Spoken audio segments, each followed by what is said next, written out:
in terms of what has been happening with Rear Admiral Mike Hewitt. He's a retired US Navy officer, and Ian Aitchison, who is a former prison governor and prison safety expert and terrorism expert.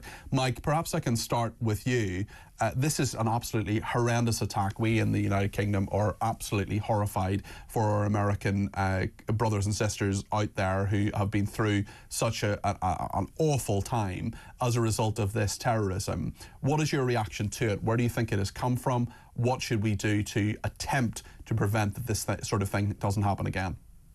Well, thanks for having me. And what I found fascinating and very disconcerting about this attack is the FBI immediately declared it was an act of terrorism, which means that there had to be signals that we should have picked up on with respect to this individual, with respect to the plan. This was a plan that was, even if they say he acted alone, which I still question, this was a plan that had to be thought out, put together, and somehow he knew the vulnerabilities in New Orleans around where he could go with his truck. There were a couple IEDs that were dismantled. I am very concerned that the FBI, who typically would not declare immediately that this was an act of terror, did so, which tells me there's a lot more to this story than we know, but we will find out over the next few days. And they have said in this press conference, apparently, that he acted alone. Do you believe them? I'm assuming they've got a lot more information than they had 12 hours ago when they said he did not act alone. But I would hazard to guess that even if he acted alone, he was inspired, recruited, and radicalized by Al-Qaeda or ISIS using our very own internet, using our very own open press. And this is one of the challenges we have in the UK and the US, is that Al-Qaeda and ISIS operate with impunity in our own country, radicalizing young people, looking for young men and women that are disenfranchised either from their personal lives or professional lives. And this young man who served in the US military was a prime target for ISIS. Why was he a prime target, do you think? And it must be particularly galling for people like you who have given a life of service to the US Navy, a life of service to the American people through the military. There must be so many military veterans and serving military people who it must stick in their craw even more that this guy was part of, this terrorist, I should say, was part of the military. Yeah, and I would really be cautioned to say just because he was from a Middle Eastern background doesn't make him any more of a target to be radicalized than someone born as an American from a U.S. background. But the fact is, he was a prime target. He obviously was unhappy in his professional life. If you follow the information, he was really struggling with what his future was. He's the prime target. And the fact that he had a military background makes him even more of a target. And I think this is a word of caution to all of us. Our young men and women, particularly our young men and women that served, are finding challenges going forward in their personal lives. And so when I looked at this young man, he was a prime target to be radicalized quickly by extremist groups. And because he had the military background, he's actually the perfect guy to put a program like this together. So it is of great worry to me that we continue to allow ISIS and Al-Qaeda and others to use the internet to recruit, to radicalize, to disenfranchise our young men and women who are struggling. And a lot of their struggles are from the economy, struggles with inflation, struggles with unemployment.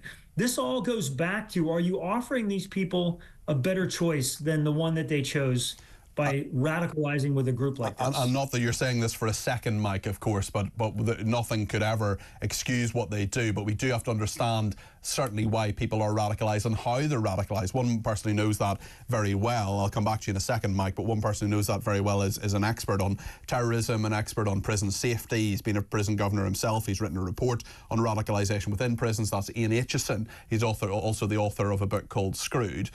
Ian, I wonder, with this sort of homegrown aspect of terror, the fact that this person was an American citizen and served in the military, I just wonder, with Mike's analysis, how much of you do you agree with? And also, given if we see this as part of not necessarily a pattern, but certainly a number of attacks, we've seen what happened with the Christmas market in Magdeburg, we've now seen what's happened in New Orleans, there must be the security services here in the United Kingdom thinking, could this happen here? How do we prevent it if it does, or if there's an attempt?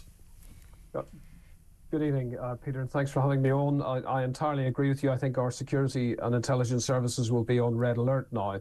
The concept of driving a vehicle as a weapon into crowds has actually been with us for a considerable period of time.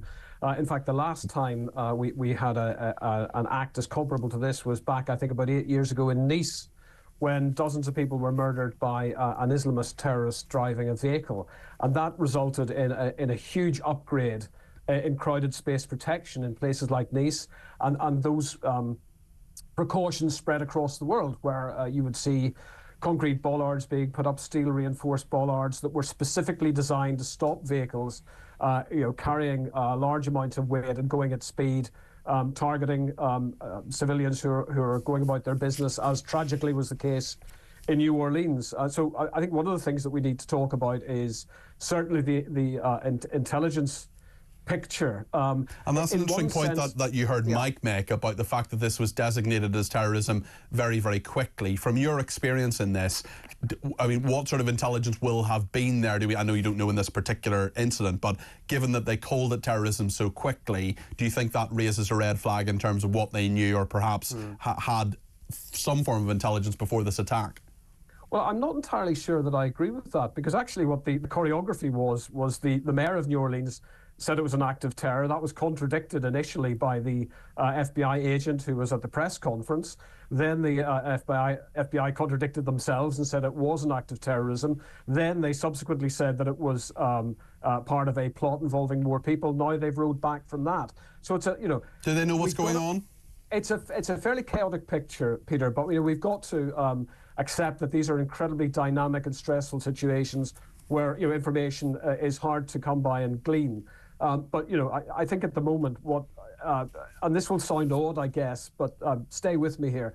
What I regret is the fact that this man, when he was apprehended, he had to be killed, obviously, and he wanted to be killed, I think, because this is a perverted martyrdom ideology that fits with the ISIS death cult playbook. But it's unfortunately couldn't be captured alive, because what we desperately need to know is how somebody who went to Afghanistan to serve his country ended up only a year after converting to Islam, as we understand it, trying to murder his fellow countrymen using the skills, presumably, that he'd accrued through his career in the military. We have got to know how these people devolve into murderous violence so quickly. And the way that we can do that is by, you can't talk to dead terrorists, as I said to you before, is to try to talk to live terrorists that we capture, to see if we can figure out ways to stop the next attack, because I'm very clear the next attack is in the pipeline. We've had Magdeburg, we had ISIS encouraging people. We don't know if this person was radicalized by individuals or radicalized online as a lone actor terrorist. We're now told he is. But ISIS were certainly encouraging their adherents to use vehicles to attack Christmas markets. Mike, here, this is another iconic target. It's not Christmas, but it's in the new year. Designed to terrorize. Mike, here, do you have confidence in the US authorities that they will get to the bottom of this, and whilst they can't speak to this terrorist, they can nonetheless try to work out what his motivations were and how he was radicalized? Do you have confidence that that process, that sort of retrofitting a narrative, can actually happen? I do have confidence that they will eventually piece this together. And I agree with Ian that unfortunately they probably could have seen this coming had the intelligence agencies and the FBI been working more aggressively to realize that terrorism and radicalization is still alive and well in our country, and particularly with the open borders and some other issues that have been the focus of the FBI. So my big concern is, will they tell us what they learned? We still haven't heard anything from Butler, Pennsylvania assassination attack. We still haven't learned anything about the second assassination attack. My concern with the government is, are they being forthright with the American people with respect to the dangers that we're all facing? And these truck attacks, as Ian said, these are not new. But imagine if this attack had been more coordinated and they had actually had several trucks and had IEDs, particularly the kinds of IEDs that we've seen ISIS develop in the war on terror, used in our own country, which is not very difficult to do.